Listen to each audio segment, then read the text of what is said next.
Okay, welcome everyone. I am Jenny Starr and I am the Health and Wellness Specialist for the Kansas City Public Library. And we are just thrilled that you are here for this third session in our series, Ending Well. And if you've been with us before, you know that we've talked about funeral expenses, and we also talked about home funerals and green burials last week. And this week we are talking about advanced care planning, and we are really honored and privileged to have Linda and Polo here from the Center for Practical Bioethics. If you've never heard of this organization, they are a national they are national experts on advanced care planning and end-of-life issues and other things too. I'm sure they can talk a little bit more about the center. And they are right here in Kansas City, and they're only about a block away from the Central Library. So we're really excited and privileged to have them here in Kansas City. But I'm going to turn the time over to them so that they can get started with the presentation. And if you have any questions, feel free to use the chat. I'll be making sure to monitor the chat. And so Linda and Polo, take it away.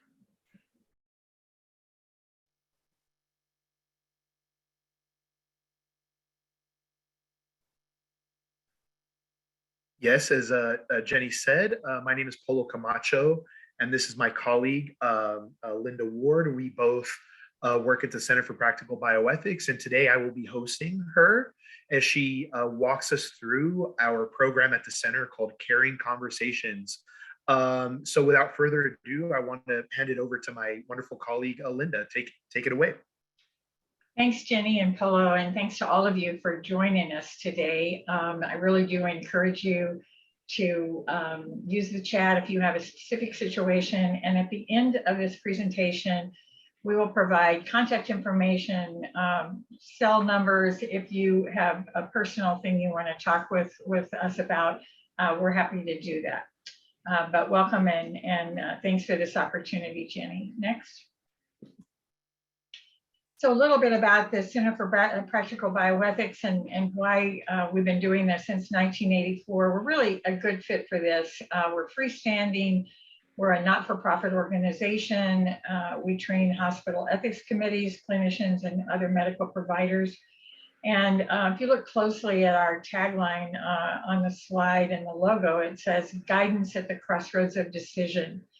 I emphasize that because the great thing about us is we don't tell you what to do and we don't tell you what to think. We listen, we help make sure you have gathered all the facts, and we support you as you and your family make these important decisions. Next. So the program that we're talking about today, we call Caring Conversations. It's a workbook, which I can show you in a few minutes, and some other ancillary materials, but it's really for everybody, and especially those dealing with advanced illness or people who are responsible for loved ones. And there are really 4 aspects to it. Consultation and coaching, which I just described. The center is ready to talk with people anytime. Advocacy if needed. Sometimes things get very complicated in healthcare settings. And next slide, Polo, the other 2. Relevant information about resources to help you sort out complex situations. And then educational programs. We work with businesses in Kansas City and other places to help their employees, just like they have smoking cessation programs and other programs. Many employers think this is an important knowledge for their employees to have. Many of their employees are caregivers at some level. So educational programs about advanced care planning and helping everybody see the importance of getting clear on your goals and values and making sure your healthcare preferences are known and honored. Next.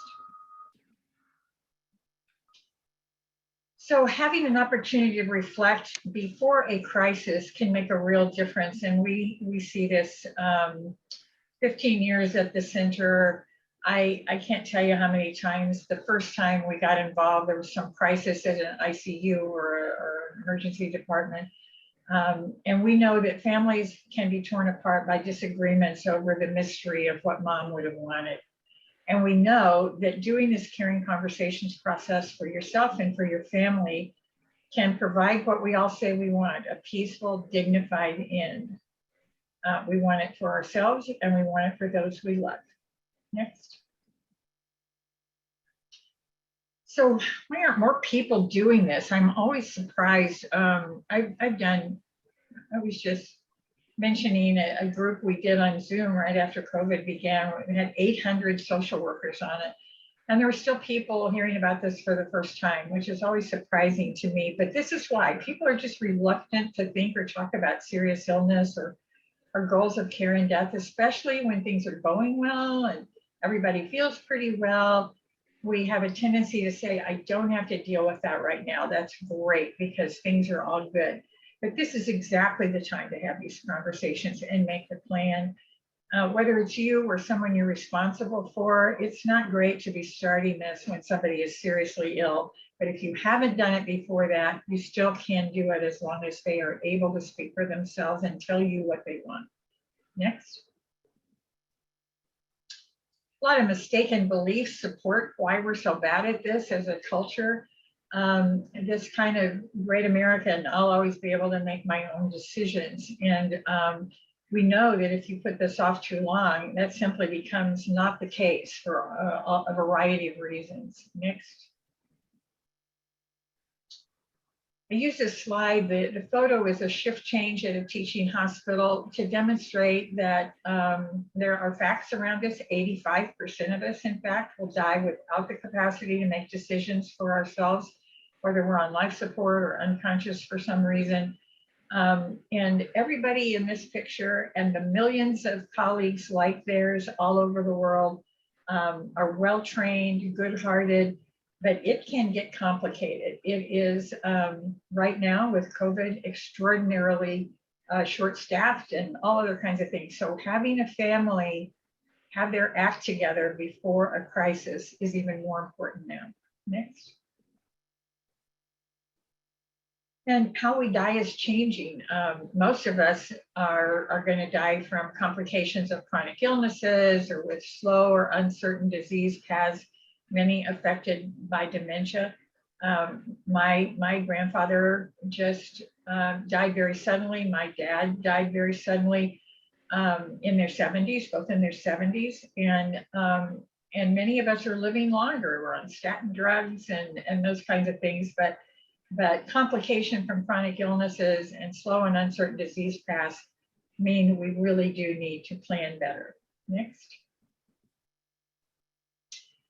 Legalistic forms that we are going to talk about in a few minutes, and we're actually going to encourage you to use, but they're limited in what they can anticipate and how well they can guide agents who have been designated to speak for someone. Anticipating all of the what ifs can seem like an infinite puzzle, and that's why we work really hard to help people do this when they're not in a crisis. Next. Because of that feeling of being overwhelmed, we have this pictures of illness chart that I think is really helpful. There are 4 basic ways a person might experience an illness or serious health condition. And the purpose of this is to get around the concern about, well, I have no idea what's going to happen to me. How could I possibly provide any direction to my family or an agent? I don't know how I'm going to die. Well, you're going to die probably 4 ways. One of them is the sudden death. This is my dad. He and my mom were out planting some geraniums in a pot. They came inside. My dad said he didn't feel very well. My mom said, well, let's have an early supper and go to bed early. They did. And she called me at midnight, said, come quick, something's wrong. Called the ambulance. He was not pronounced dead until he was in the hospital. But when I got to their home, which happily was maybe 5 minutes away, I felt confident he was gone. And that's the number 1 way, sudden death, unexpected.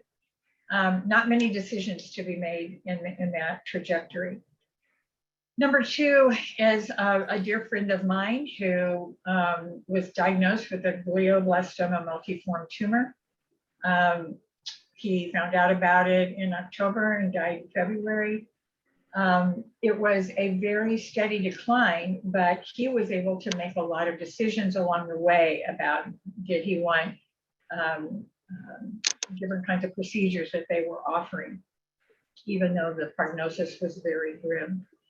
3 and 4 are much more common than the top two. 3 is if you have elderly parents, grandparents, many people, their trajectory is a slow decline with periodic crises leading to death. These are the heart and lung cases where, and the jagged line down, any of you who've been a caregiver for an elderly person knows if they have these conditions that they do really well for a while, they have some kind of event, they get hospitalized, they get propped back up, they go home, they do well for a little bit longer, then they have an event, they get treated, and you see this gradual decline. There certainly is time in that trajectory to have conversations, but if you start in a place where the whole family really knows what mom or dad would have wanted, there will be periods of time during this jagged thing going down that you don't know whether it's the last breath or not until you're living through that. Illness number 4 is my sweet mom, diagnosed with Alzheimer's disease about 8 years after my dad's sudden death, and just a long several-year trajectory down.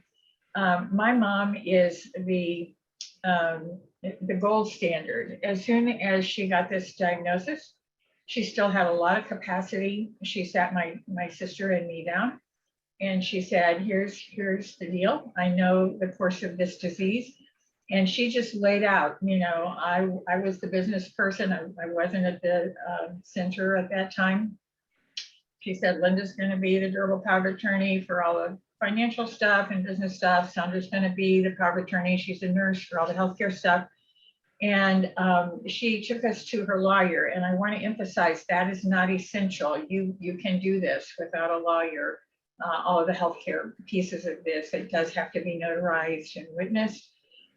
But she was very proactive, and it held us in such good stead over the long course of her lingering death.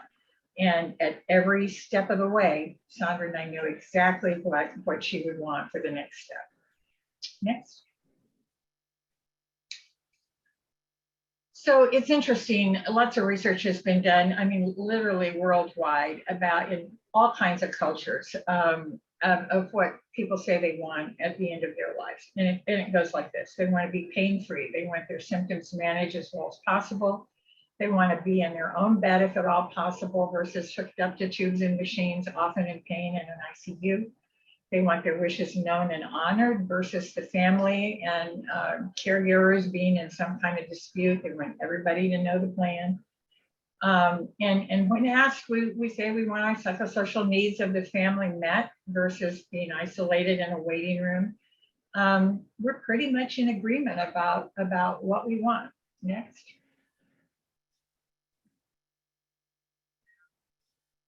But what we want and what we get, the data show, are very different things. Most of us say we want to die at home surrounded by loved ones. We use the picture on the left here with permission of the family. This was a family long involved with the Center for Practical Bioethics, and the woman in the foreground with her dog in her lap was very clear about her wishes. She had a second cancer diagnosis later in life after conquering it once earlier. And her daughter took this picture, sent it to me and said, Mom wants you to use this in your Caring Conversations workshops to show that you can. She died just a few days from this picture with hospice care in her own bed, surrounded by her family.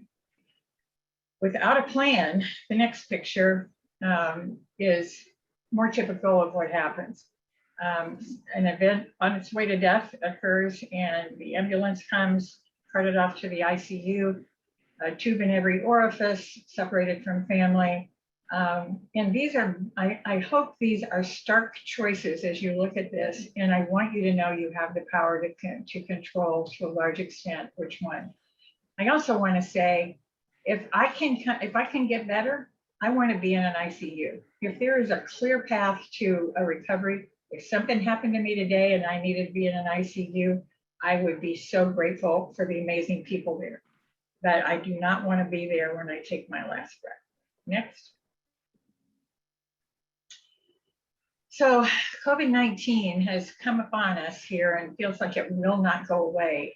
It's never more important than right now to have these conversations because we've all been talking about at the beginning of this. I didn't know anybody who had COVID. And now everybody knows somebody who's had COVID or has died of COVID, or it's just no respecter of persons. Any one of us can get it. And many nursing homes have limited visitors and done all kinds of things that have made it difficult or impossible to have family close by. So we're seeing families having these conversations by Zoom or simple phone call. Not ideal, but better than nothing. And this program we call Caring Conversations can really help everybody. Next. Some more mistaken beliefs. My family already knows my wishes. This is the audience participation part. So if you want to put it in the chat, that'd be great. But I want you to think for a second what your last conversation was. I will start by saying I put my husband on an airplane at 5 a.m. this morning to go golfing in Arizona, where it's not as cold as it is here. It was all about, you know, have a good time, but it was also, I have your flight information, I'll pick you up. It was the things I call activities of daily living. So you think about your last conversation. I'm betting in the old days when we went to work, it was what time will you be home for dinner? Are we eating out or are we cooking in? Who's going to the grocery store? Has anybody picked up the kids or the dog or taken the dog? The activities of daily living are what we talked about. So don't assume that your family already knows your wishes on this topic that most people are very reluctant to talk about. Next. Family and friends are often unwilling or uncertain agents. So don't assume that somebody's going to just step into this role. And I want to make this memorable for you to say that I got a call one day at the center, and often the first question is not the real question. And her question was, if my mom put two names on the top line of her advance directive, who gets to decide? And I could barely hear this woman, but I was kind of struggling. And I said, well, tell me a little bit more about what's going on. And she said, well, I am one of 12 siblings. We are all here in the waiting room of the intensive care unit where my mom is now. And I have been my mom's caregiver for a long time. And she asked me to be her durable power of attorney. But I said no, because I have these 12 siblings and I'm the middle child and nobody listens to me.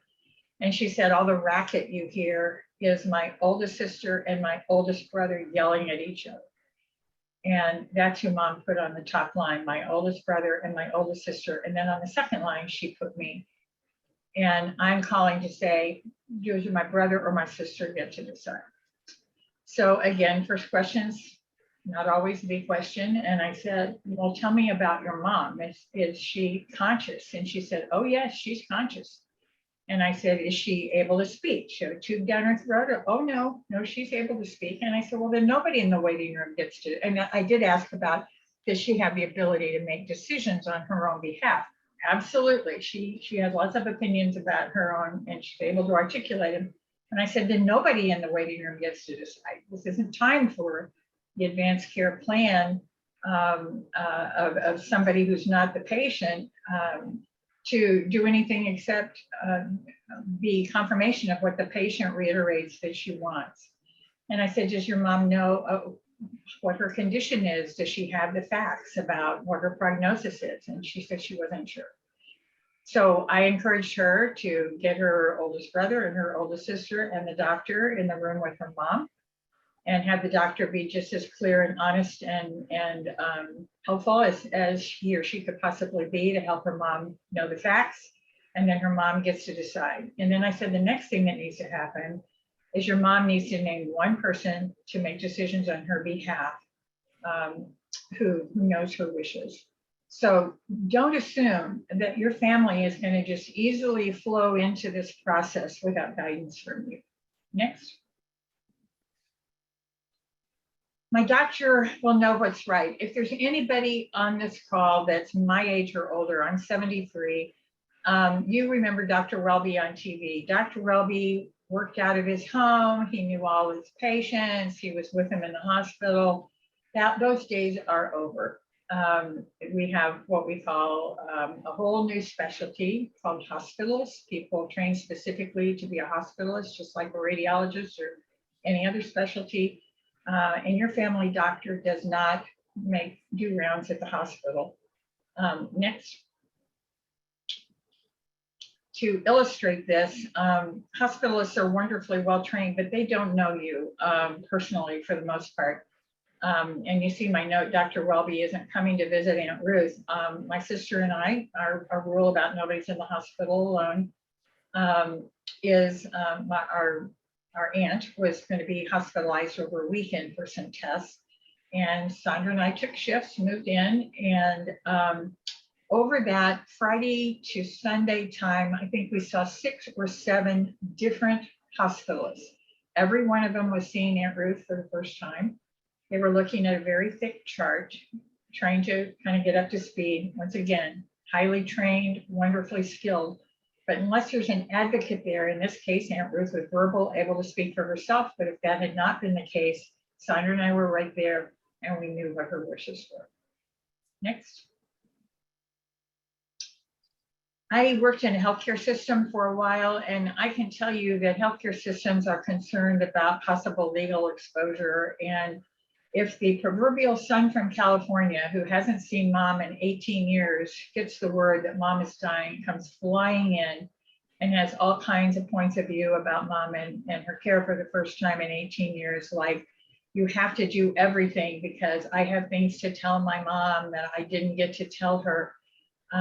Having these conversations ahead of time, and with anybody, I tell people, think about who will possibly show up with a point of view if something bad happens to you. Make sure all these people know the plan, know what your wishes are, know who you've named.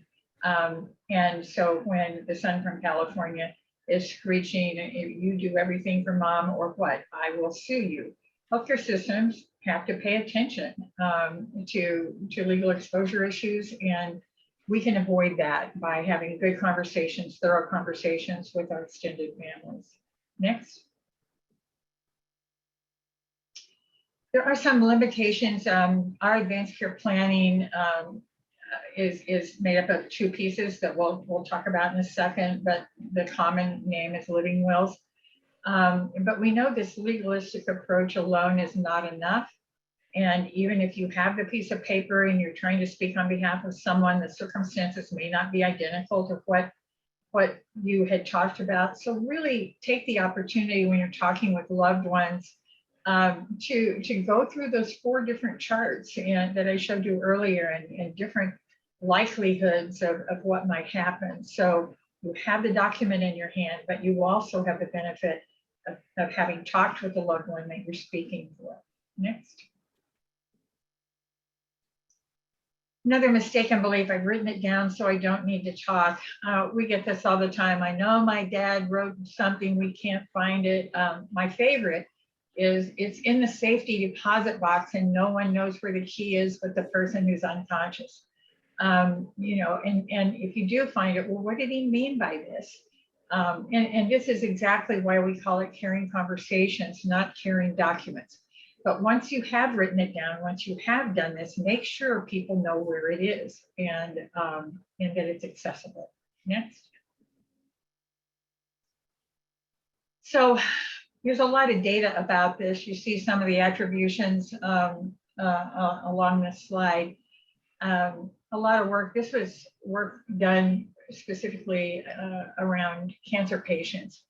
But earlier conversations about patient goals and priorities for anyone living with serious illness have all kinds of better outcomes. Enhanced goal time for care, in other words, care that aligns with what your goals are, improve quality of life, reduce suffering.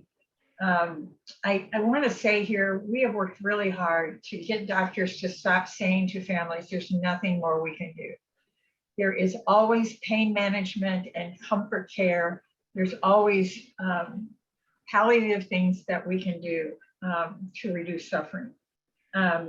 having a good plan and earlier conversations leads to better patient and family coping, higher patient satisfaction as they go through the decline. And of course, the practical one, less non-beneficial care and costs for expensive and unlikely to help treatments. Next.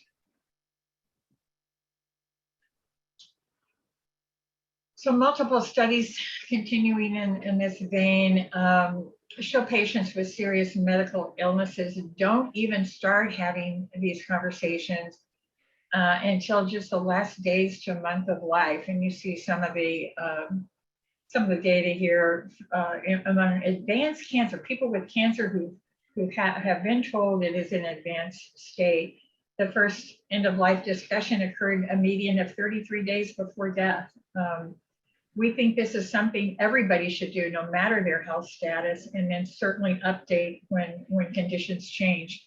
55% of initial end of life discussions occurred after somebody was hospitalized, and then only 25% of these discussions were conducted by the patient's oncologist. I will tell you, we've done a lot of work with the oncology folks because they are devoted to helping you conquer cancer. And while the success rates are going up, I think it's very hard for practitioners to talk to their patients about death. And we have worked really hard with physicians to encourage them that patients are grateful for honesty, patients are grateful for their compassion and concern and their good work they do to keep you comfortable. Next. So at the center, we think it's time to kind of rename and reframe these conversations about your priorities for how you want to live. Up to the minute, you are no longer alive. And we have a variety of tools to guide you through this process. Part of it is this talk. This is being recorded. I think Jenny can say definitively, but I think you can potentially access this for your family if you would like. Next. So we have, for those who are just terrified about this idea of having the conversation, we have this this is a little flip book. I'm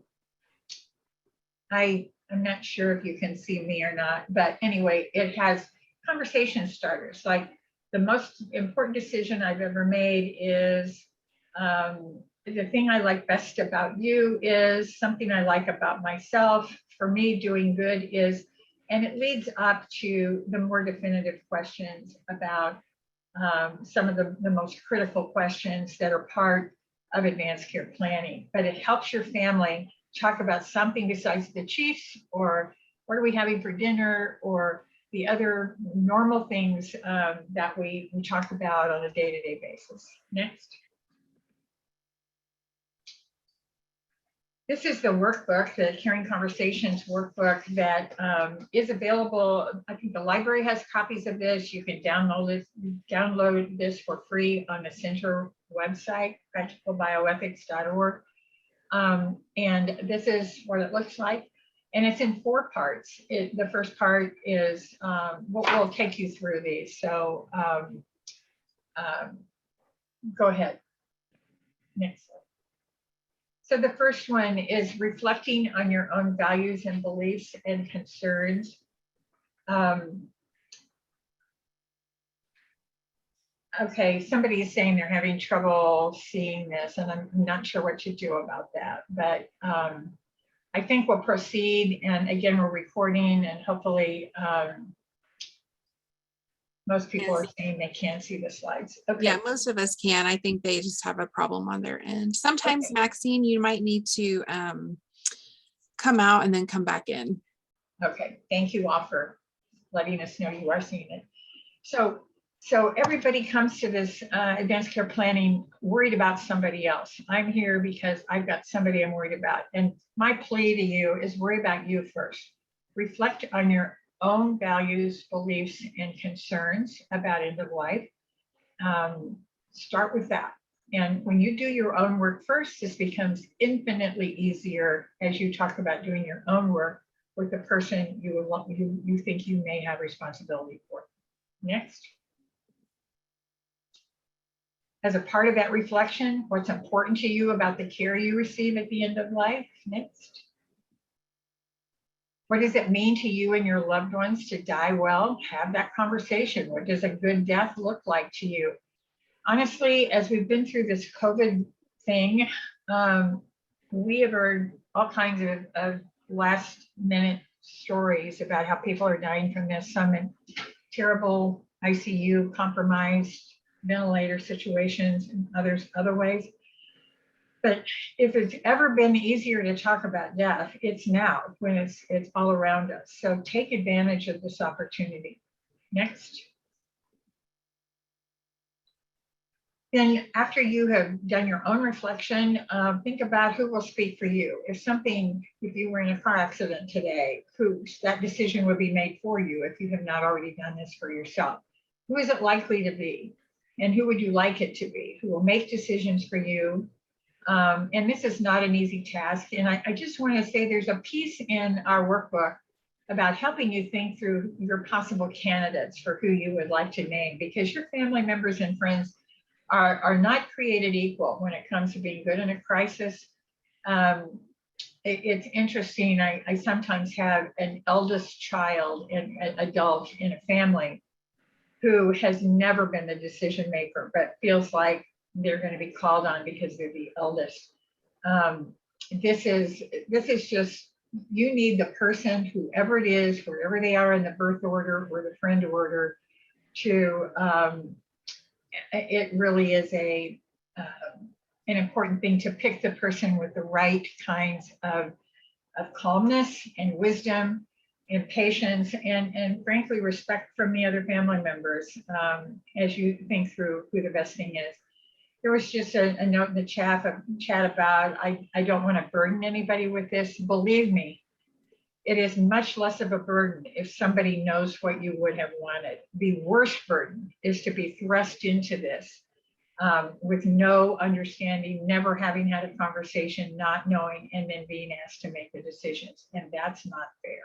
Next. Then the next step of this is talking with loved ones about your wishes before you appoint anybody. Talk to, I do this example. I think it's likely, not likely, but it's not unheard of. Any one of us could be unconscious in a car wreck at any time. And whether we are able to recover from that or not, there will be a period of time, if you're unconscious, that people are going to be making decisions on your behalf. One thing you might do, this is an exercise I do sometimes, we won't have time to walk it all the way through today, but imagine that you are unconscious for whatever reason and that first responders are there. What would be the process of them figuring out who to call? Is there something in your wallet with you? Is there something in your phone that's available to first responders? How will they know who to call? And do those people know that they're going to be the ones called? But once you kind of think through who might show up if something bad happened to you and you were even temporarily in an emergency department, who's going to be in the waiting room with a point of view? And then appoint the person you think is most able to act on your behalf based on your preliminary conversations as you're going through your own caring conversation process. Next. And then finally act by documenting your reflections and conversation in this workbook. And the workbook has different questions you can answer. And I tell people, don't get stuck. If you get to a question and you feel uncomfortable or you don't have the answer, just skip it and move on and then come back to it. It's all about getting through this process and thinking it through in a way that you can document it and share it with the people who will be called on. Next. These are the formal documents. I've made a big point about how conversations are the most important, but these are this is a front back document in the workbook. So it only needs to be notarized and witnessed once as long as you keep it in the front back format. The one on the left is the durable power of attorney for healthcare decisions. That's naming the person you want to speak for you when you cannot speak for yourself. And the one on the right is a health treatment directive that gives some what ifs and gives you the opportunity to say what you would or would not want. I've worked with a lot of people even who work in this field, who just mark through the one on the right and say, I can't anticipate what's going to happen to me. So the person listed on the other side of this as my durable power of attorney will make decisions on my behalf. I filled out both sides, but I said at the end of the one on the right, I said that when in doubt, that my durable power of attorney for healthcare decisions knows me well and will make the best decision on my behalf. So these are the formal documents. Next slide. So the first one, the durable power of attorney plus the healthcare directive or living will equals what we call an advance directive. And the next slide, I think, will be a surprise to some of you. I hear people shocked about this all the time. Anybody 18 and older needs to identify a healthcare proxy. A parent is not just naturally allowed to make decisions on behalf of an 18-year-old who might have another opinion. This goes to some issues around organ donation and some other things that 18-year-olds have points of view about. But anybody in your family 18 and older needs their own healthcare directive. Next. So a way to store your wishes, we've talked about not putting it in safety deposit box or burying it on a desk nobody can find, but spreading it liberally around, making copies of it, making sure it's not bad for your family doctor to have it, even if he or she's not there immediately. Maybe your clergy, maybe they're different people. But My Directives is the new electronic partner that we have. And Polo, I'm going to ask you to talk a little bit about this. Hi, everyone. So I just wanted to say a little bit about My Directives. So what is this? This is a website where you can effectively create an account, and that account allows you to document all of your wishes, all of your healthcare preferences. It's called mydirectives.com. If you go onto that website, it sort of walks you through one step at a time and asks you questions like, what are your preferences? What are the things that you most value? Do you like to be, in the case that in an event that you're severely ill, do you value being pain-free over, say, being around family members? And so it sort of helps walk you through each step of the process. It helps you analyze and identify your values. It poses scenarios and asks, if you're not able to make your own decisions, how do you want to be cared for? What are the sort of things that matter to you? And so this is a really great way to document all of your preferences online in a way that's stored and that only the people you love and care about have access to. So another really great feature of mydirectives.com is that not only can you list all of your healthcare preferences electronically, you can also send that information to whoever you appoint as your healthcare agent. In other words, the person that would represent you in the event that you don't have capacity or the ability to represent yourself. So this is a really great feature of My Directives. You can even link your doctor. So if you have a primary care physician, someone that you see every year, you can also link them and they would have access to this information. So if ever you get sick, all they would have to do, it's as simple as opening up an email on their end, and they would know exactly what to do in the event that you, say, have a heart attack or admitted into the ICU. Anyways, it's a really great website. The center's been partnering with My Directives for a while, and so that it's free to create the account. It's no charge, and we certainly encourage you using that. You can also upload any online caring conversation materials on there as well as your legal paperwork, like your DPOA for healthcare decisions. So it's a lot of flexibility, allows for many possibilities, but it's a really great way to document all of your advanced care planning materials. Thanks, Polo. And as you see in the second bullet here, you can upload videos of mom, mom, dad.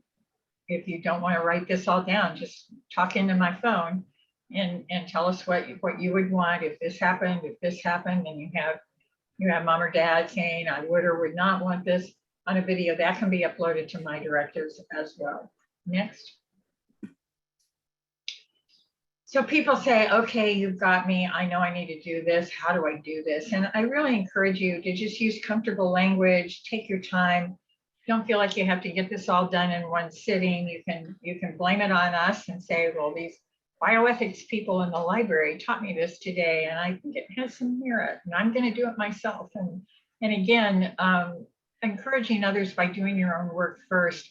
I had a man, I would say he's kind of middle-aged, who was very frustrated with his 80-something-year-old father, and he said, he just won't talk to me about this. He just won't let me bring up the subject. And I said, well, if something happened to you tomorrow, if you were in a car wreck tomorrow, would your dad be able to be in the waiting room? This is pre-COVID, obviously.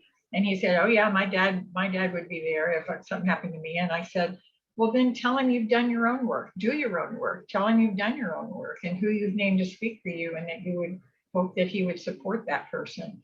And do your own work first, so that it doesn't look like you're, the circling over his aging self, but that this is something for everybody 18 and older. Next. So check for understanding. There's that great line in Forrest Gump when mom says dying's a part of life. We just don't think of it that way in our culture. We are so opposed to anything related to death and dying, but it is a part of life, and it's something that I think if we can all acknowledge and embrace and discuss practical issues, it really gives us an opportunity to share, psychosocial and spiritual and religious concerns with family ahead of a crisis. That is the key, ahead of a crisis. Next. So this is what I was referring to about with whom should I discuss my Caring Conversations workbook. The drive home exercise that I just described a minute ago is exactly what this slide is about. If something precipitous happened to you, go through the process of what would happen by natural innovation and sleuthing of the first responders, and then do that exercise, and then make sure that you don't think of this as a one and done. You need to revisit this regularly, certainly when you have a health event and your circumstances change. But we worked with a young attorney on the East Coast to establish National Healthcare Decisions Day. And it is April 16th, one day after tax day. So you can always remember it. As soon as you can get your taxes filed at the last possible minute, drag out your advanced care planning documents and say, has anything changed? And if it has, I encourage you to write on the front of your workbook who you gave it to. So you can remember, I have an updated version, or it's the same and I want it to reassert that my wishes have not changed. So April 16th, great day to recall. Next. It's just not a one and done process. And reiterating here, it's ongoing. When you're healthy, review it at least annually. But even between the annual reviews, if you have become seriously ill, if you decline, and then near end of life, absolutely be sure your family is aware and knows. And certainly if you have family members who have gone through this kind of bullet point progression, broach the subject. I want to do the very best I can to follow your wishes, but I can't do that if I don't know them. Appeal to anyone that you might be responsible for. Any of these life events are kind of the signposts along the way. Next. So it's life, things happen, accidents, COVID, all kinds of things. So we really encourage you to protect yourself, plan ahead.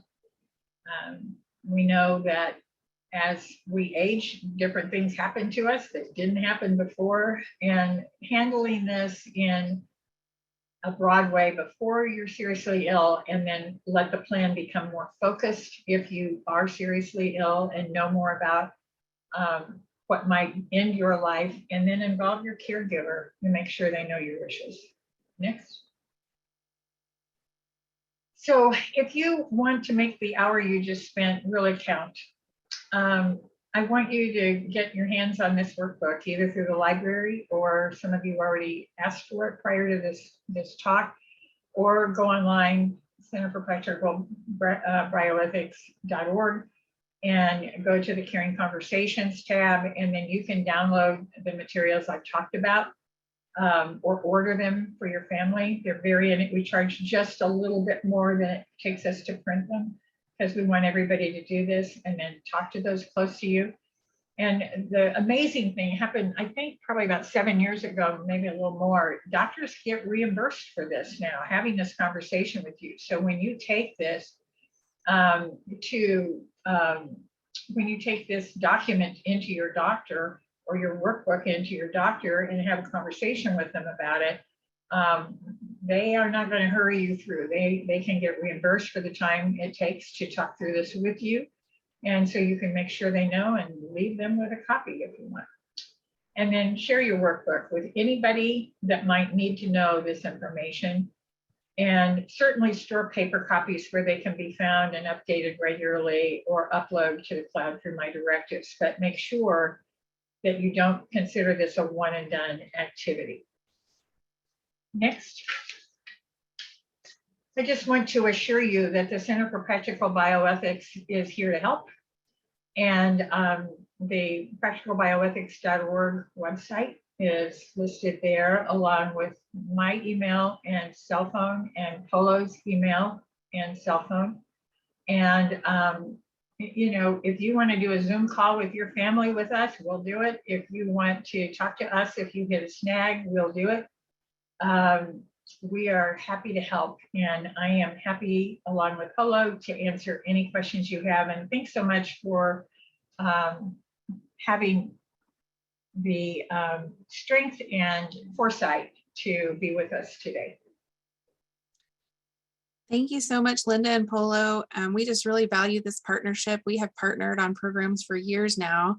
And so we're so happy to have you. Does anyone have any questions before we finish up the program today? Several folks have shared their experiences, and I think that's just so valuable to hear from others' experiences.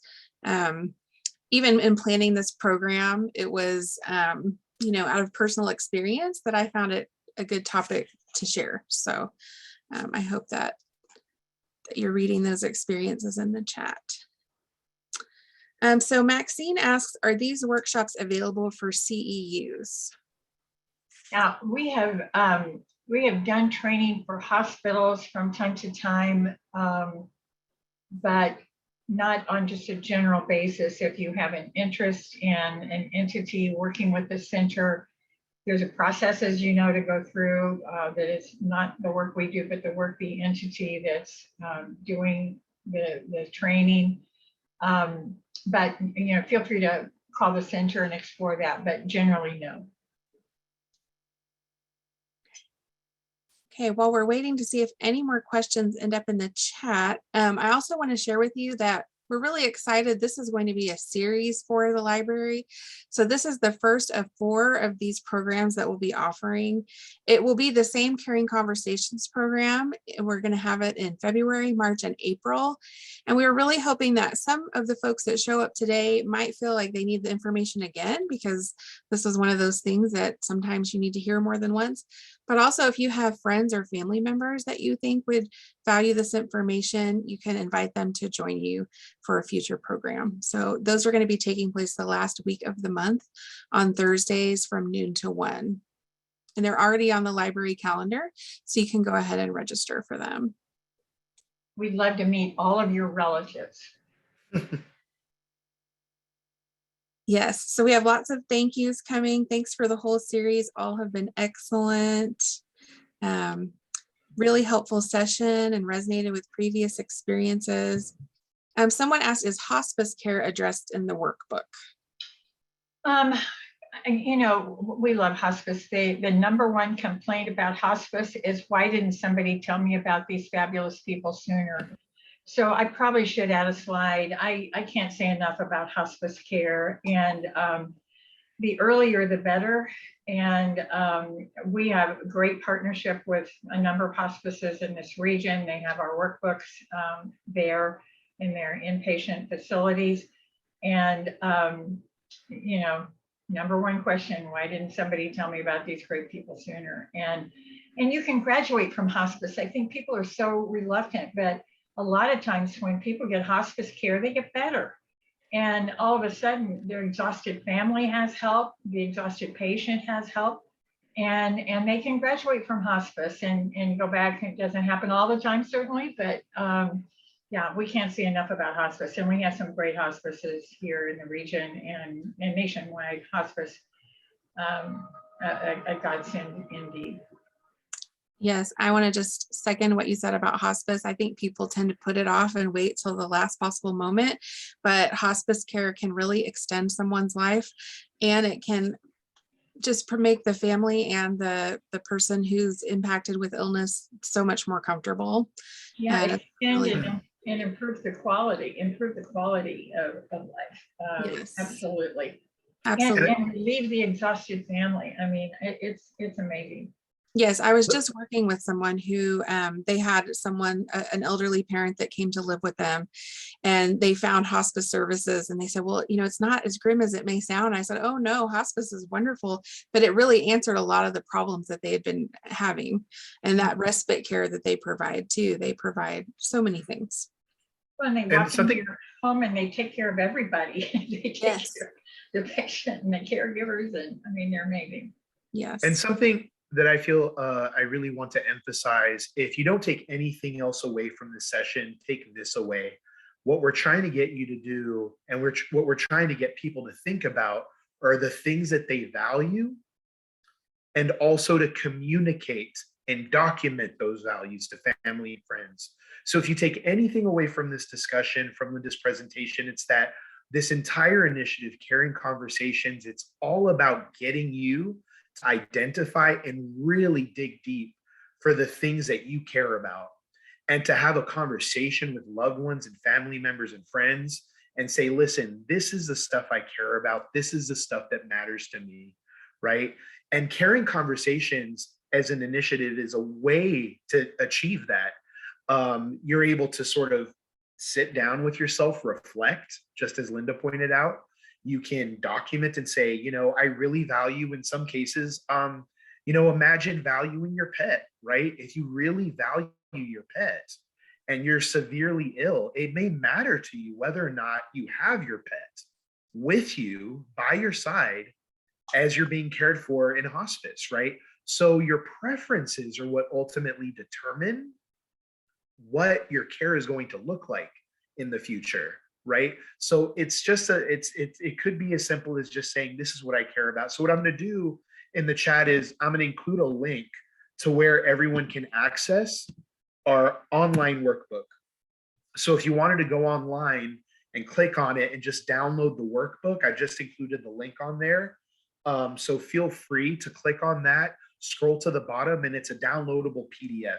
You could either download it and fill it out physically and share that with your family members, or you could download it and fill it out electronically and then send it out via email to friends and family members and say, hey, filled it out.